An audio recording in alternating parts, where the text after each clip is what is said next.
Almost all of the Bengalis know about Dr. Muhammad Shahidullah. Dr. Muhammad Shahidullah is the greatest linguistic that Bangladesh ever produced. He was expert in 24 languages, and he took his PhD from Sorbonne University, Paris in 1923.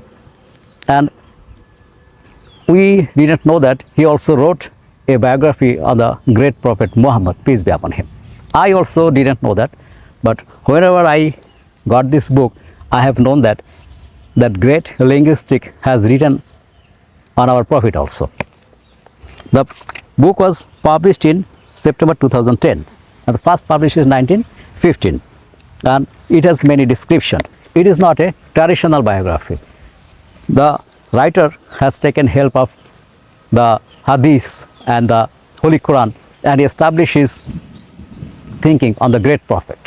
Let us first have a description over it.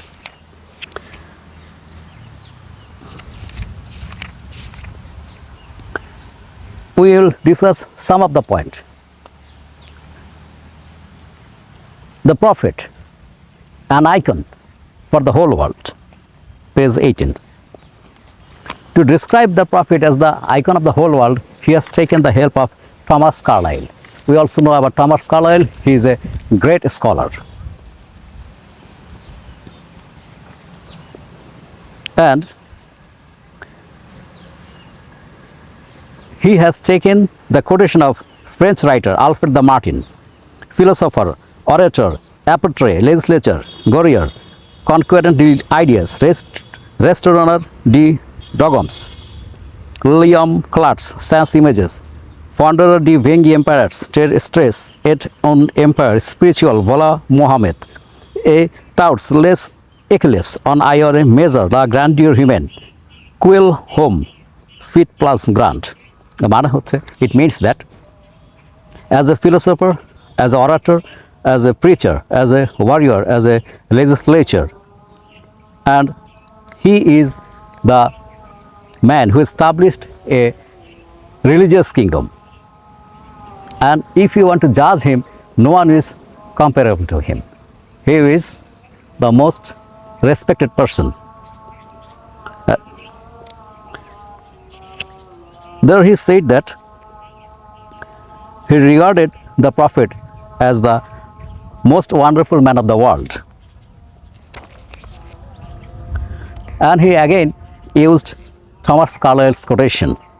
These Arabs, the man Mohammed, and that one century, it is not as if a spark had fallen, one spark on a world of that seemed black, unnoticeable sand, but lo, the sand proves explosive powder, blazes heaven high from Delhi to Gandhar. That means he has given birth an empire which expanded from Mecca to Granada. And he also gave a quotation of Thomas Carlyle.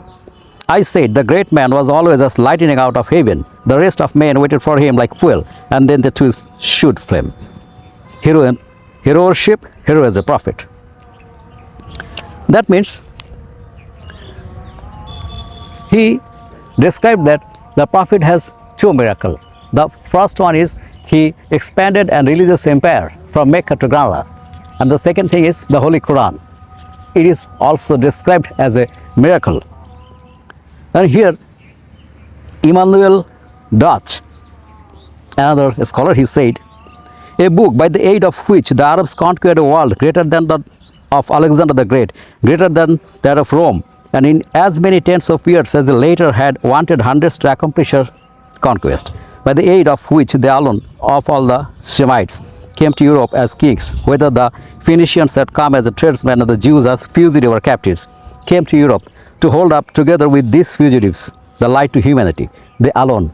While darkness lay around, he raised up the wisdom and knowledge of Hellas from the dead to teach philosophy and medicine, astronomy and the golden art of song to the west as well as to the east, to stand at the cradle of modern science and to cause us late apogeny forever to weep over the day when Granada failed. This is how he established the Prophet as an icon in front of the whole world. And And his later chapters, he also used what the great Gandhi and Thomas Carlyle also thought about the Prophet.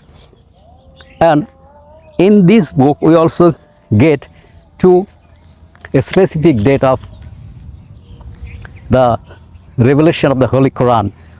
He used reference from the great scholar of Hadith and the Quran, and he informs us that the holy Ramadan, that means the Shabe Qadr, the holy night, it may be termed as, referred to as 17th Ramadan. And he supports this date. Besides, we also know about the night journey. And the night journey, that means the ascension to the Almighty, he described it from the reference of the great Hadith scholars. And from these points of view, he also described about many Hadiths and discusses about the direction of the Hadith. What should be our behavior? How should we pay our tribute to the Almighty? What should be our responsibility to our family? And at the end of the book, he gave reference of many hadiths, and also at the end of this, he also gave, as usual, a traditional view of the Prophet's last days. And from this point of view, if we study Nabi Karim Hazrat Muhammad Sallallahu Alaihi Wasallam by Dr. Muhammad Shahidullah, it will be a pleasure from us, and it is guaranteed that you will know the Prophet, peace be upon him, from a different point of view. I am Sir English, and at last I want to say that every human being is equal. We should love and honor all human beings, irrespective of our caste, creeds and religions. And that is how we can serve to the Almighty. Thank you very much. See you on our next video.